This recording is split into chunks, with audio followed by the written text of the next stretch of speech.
നവകേരള bus ഹിറ്റായതിന് പിന്നാലെ വ്യാജ വാർത്തകൾ പ്രചരിപ്പിച്ചു മാധ്യമങ്ങൾ. ആദ്യ യാത്രയിൽ വാതിൽ തകർന്നതായാണ് വാർത്ത. എമർജൻസി ഡോർ സ്വിച്ച് അബദ്ധത്തിൽ ഒരു യാത്രക്കാരൻ അമർത്തിയതിനെ തുടർന്ന് മാനുവൽ മോഡിലായ വാതിൽ റീസെറ്റ് ചെയ്യാൻ വൈകിയതാണ് വാതിൽ തകർന്നുവെന്ന രീതിയിൽ മാധ്യമങ്ങൾ പ്രചരിപ്പിച്ചത്.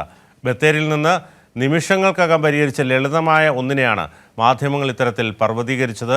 വിവരങ്ങളുമായി മേഘ ചേരുന്നു. മേഘ, നവകേരള ബസ് വന്ന അന്ന് മുതൽ തുടങ്ങിയതാണ് ഇത്തരത്തിലുള്ള വ്യാജ വാർത്തകൾ.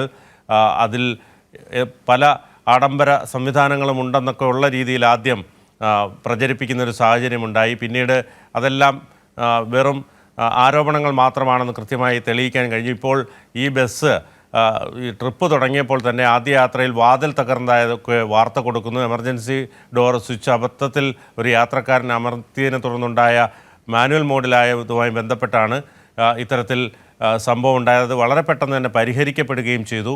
എന്നാൽ ഇത് തകർന്നു വന്ന രീതിയിലാണ് മാധ്യമങ്ങൾ പ്രചരിപ്പിച്ചത്. അതായത് അത്തരത്തിൽ വളരെ തെറ്റായ വാർത്തകളാണ് ഈ നവകേരള ബസ്സുമായി ബന്ധപ്പെട്ട് ഇന്ന് മാധ്യമങ്ങൾ പ്രചരിപ്പിച്ചത്.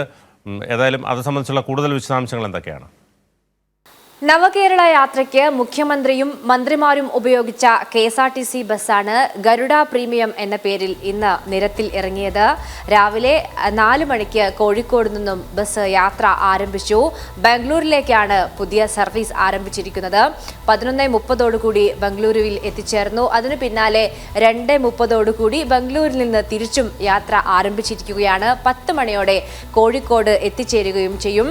മുഖ്യമന്ത്രിയും മന്ത്രിമാരും ഒരു ചരിത്ര മുഹൂർത്തത്തിന് വേദിയായിക്കൊണ്ട് സഞ്ചരിച്ച ബസ്സിൽ ആദ്യ യാത്രക്കാർ എന്നത് നിരവധിയായിരുന്നു. ബസ്സിലെ സീറ്റ് ഉൾപ്പെടെ നേരത്തെ തന്നെ ബുക്ക് ചെയ്ത് ഫുള്ളായ രീതിയിലായിരുന്നു യാത്ര ആരംഭിച്ചത്. പലർക്കും ചരിത്ര ബസ്സിൽ കയറാൻ കഴിഞ്ഞതിൻ്റെ സന്തോഷമായിരുന്നു പലരുടെയും വാക്കുകളിൽ ഉണ്ടായിരുന്നത്. സന്തോഷം. ആദ്യത്തെ യാത്ര തന്നെ പങ്കെടുക്കാൻ പറ്റിയല്ലോ. ബഹുമാനപ്പെട്ട മുഖ്യമന്ത്രി മന്ത്രിമാർ യാത്ര ചെയ്ത ബസ് ഇന്ന് പൊതുജനങ്ങൾക്ക് വിട്ടുകൊടുത്തിരിക്കുകയാണ്. അതിൽ ആദ്യ യാത്ര ചെയ്യണമെന്നുള്ള വലിയ ആഗ്രഹത്തിന്റെ ഭാഗമായി യാത്ര ചെയ്യാൻ വേണ്ടി വന്നതാണ് ബാംഗ്ലൂരിലേക്ക്. ഇന്ന് 4 മണിക്ക് ഇവിടെ ആദ്യത്തെ യാത്രയുണ്ടെന്ന് അറിഞ്ഞുകൊണ്ട് തന്നെ ബുക്ക് ചെയ്തതാണ്. ഇന്നലെ രാത്രി പോകേണ്ടിയിരുന്നതായിരുന്നു. ഇതുവരെ നല്ലത് തന്നെ. ഇന്നലെ പോകേണ്ടതായിരുന്നു. അത് ഈ ബസ് ഉണ്ടെന്ന് പറഞ്ഞപ്പം കഴിഞ്ഞ വ്യാഴാഴ്ച ടിക്കറ്റ് മാറ്റി ഇന്നത്തേക്ക് എടുത്തു.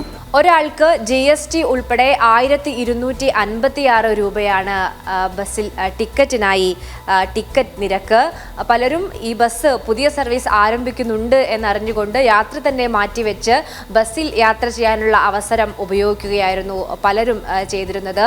ഏതായാലും മുഖ്യമന്ത്രി ഇരുന്ന സീറ്റിൽ ഇരിക്കാൻ കഴിഞ്ഞതിൻ്റെ സന്തോഷം അതിൽ യാത്രക്കാരായി ആദ്യമെത്തിയ ആളുടെ വാക്കുകളിൽ നിന്നും പ്രകടമായി. ഇനിയുള്ള ദിവസങ്ങളിലേക്ക് ഉൾപ്പെടെ ഈ നവകേരള ബസ്സിൻ്റെ ഗരുഡ പ്രീമിയം ബസ്സിൻ്റെ ടിക്കറ്റ് ബുക്ക് ചെയ്ത നിലയിലാണ് നിലവിലെ സാഹചര്യമുള്ളത്. ഒരു കേരളത്തിൻ്റെ നവകേരള സൃഷ്ടിയുടെ ഭാഗമായി മാറിയ ഒരു ബസ് പിന്നീട് യാത്രക്കാർക്കായി നൽകിയതിൻ്റെ സന്തോഷത്തിലാണ് ഈ കേരളത്തിലെ ജനങ്ങളും ഏതായാലും ഉള്ളത്.